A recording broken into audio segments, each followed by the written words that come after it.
This is Lab 8, Laser. I'm Owen Litz. And I'm Richard Bang, and this is for our TA Lom Nguyen. The goal of this part of the experiment was to align a laser cavity with a mirror to create modes. An external mirror was used to laser the medium as there was no second mirror surface in the medium container. Once this was done, the medium was excited and used to laze onto the card. The tip and tilt of the external mirror was changed, and this produced visible modes on the cards.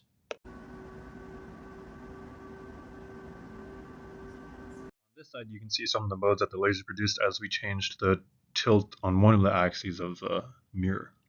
The goal of this part of the experiment was to determine the longitudinal spacing of the output of a helium neon laser. This was done using Fabry-Perot interferometer. The laser was directed into a sensor that detected its free spectral range and the separation of individual modes. The FSR is the distance between the periodic larger peaks on the oscilloscope, and the mode spacing is the difference between the adjacent peaks on the oscilloscope. We find that ratio of TFSR over delta nu FSR equals T mode over delta nu mode. Rearranging, we can find that delta nu mode equals T mode over TFSR times delta nu FSR, where we know that delta nu FSR is 10 gigahertz. We were also given the live procedural equation that delta nu mode equals C over 2NL, where L is the length of the laser cavity. We measured TFSR equals 0.0512 seconds and T mode equals 0.0044 seconds. Thus, plugging these into the equation, we find that delta nu mode equals 859.375 megahertz for the longitudinal mode spacing.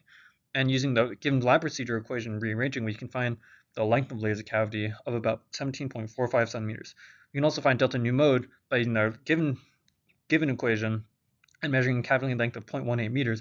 Plugging this into equation, we find that delta nu mode is about 833.33 megahertz, giving us an error of about 3%.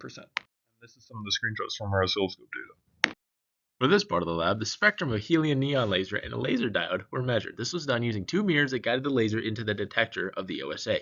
The spectrum of the first laser has one mode as it is well calibrated. The laser diode has multiple modes as it has a relatively lower quality and is not as well calibrated. These are the results for our Heaney laser. Find that a primary mode wavelength of 632.85 nanometers, which is about what we expected of 632.8.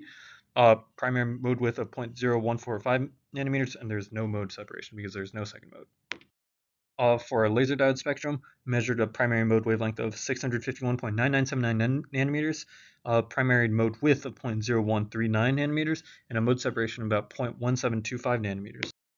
In this part of the lab, the node frequencies of a helium neon laser were measured. The laser was directed into a sensor that is connected to an electrical spectrum analyzer. The ESA was used to find the frequency of the modes of the laser.